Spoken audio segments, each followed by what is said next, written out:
Okay. Yes, so where we were, Dashrath had just passed away, and his body was put in a bath of oil to preserve it for a few days because none of the princes were there. Ram and Lakshman were in exile, and Bharat and Shatrughna were away. And so messengers were sent to call Bharat and Shatrughna. And when Bharat came back, he went to meet Kaikeyi. And she told him proudly what she had done. She said, I have cleared all the obstacles from your path. And now is not the time to be angry. Take over the empire and lord over the world. But Bharat's reaction was very different to what she had anticipated.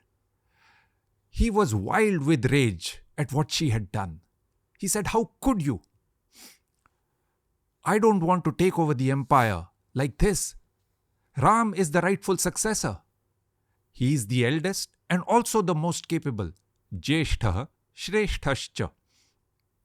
And he refused to take over the empire. Bharat said, I will call Ram back and will ever remain his servant. Guru Vasishtha was clear that Bharat should take over the empire. But before that, the king's body was pulled out of the bath of oil. The last rites were done. And then he told Bharat, everything is ready for your coronation. But Bharat said that he would go into the forest and coronate Ram there itself. And in fact, he said, why just me? Let us all go into the forest and get Ram back. And then Bharat announced that a grand new road will be constructed from Ayodhya up to Shringaverpur, on which thousands of people will go from Ayodhya to bring Ram back. Valmiki then makes an interesting detour, and he talks about this highway construction project. Really? How architects, builders, carpenters, stone cutters, everybody was called to make the road flat and to create rest facilities along the way, sources of water, wells, trees were planted, and so on. Now, it's interesting why, the king is not there and there's so much uncertainty in the empire. Why construct a road at this time? But Bharat has also done something that charged up the people. See, when you are in shock, what pulls you out of it? Purposeful action, when you can throw yourself into some action. And the citizens of Ayodhya, the ministers, everyone was in shock and sorrow at what had happened. And when he gave them a clear direction that we will go and call Ram back, they poured themselves into this road building project. And also, Bharat wanted to make sure that when he went to call Ram back, whatever discussion he had was done publicly. Because there was a cloud of suspicion. Had he planned all this with Kaikeyi? Even Kausalya, when he first met Kausalya, she said, this empire that you wanted is all yours now.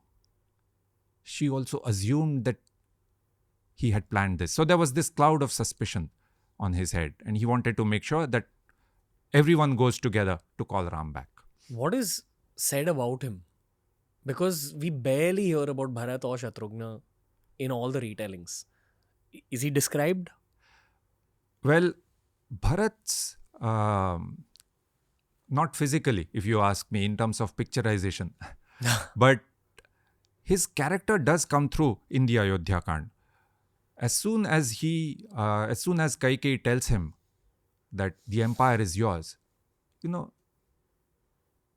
could have refused the greatest empire in the world when you have not done anything wrong? It was not Bharat who did anything wrong, but still to say outright that I will not accept the empire and I will go and call Ram back.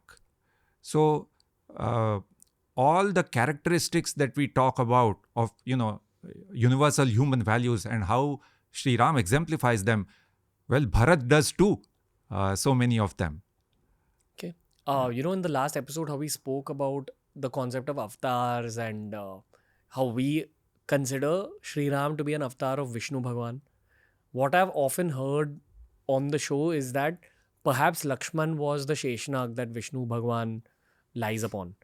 Is there anything related to this that's written about in the Valmiki Ramayana? Because the tangential question here is also about Bharat and Shatrughna. Were they all a part of the same soul? Maharshi Valmiki says in the Balakand that Vishnu decided to take birth as the 4 sons of Dashrath. So all 4 sons. They were all part of the same soul, effectively.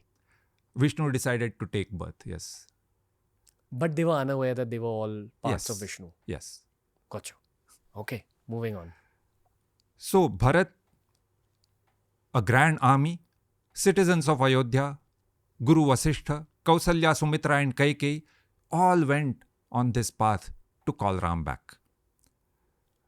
When they came to Shringaverpur, King Guha saw them coming and he asked his men to line up for battle.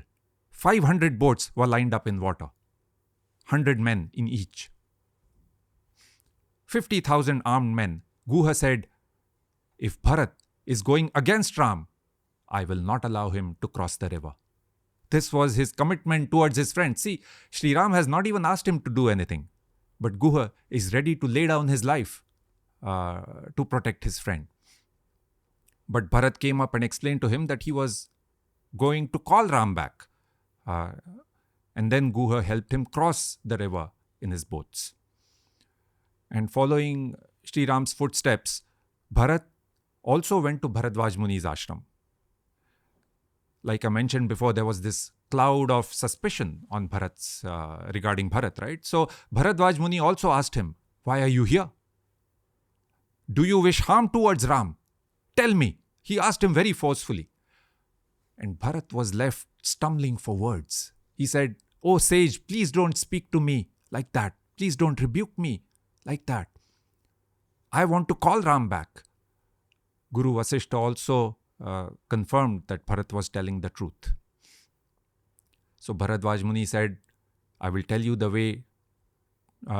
They are staying in Chitrakoot and I will tell you how to get there. But before that, please spend the night here. If you enjoyed today's clip, make sure you check out these curated playlists that we've made especially for you related to the subject that was spoken about in this clip.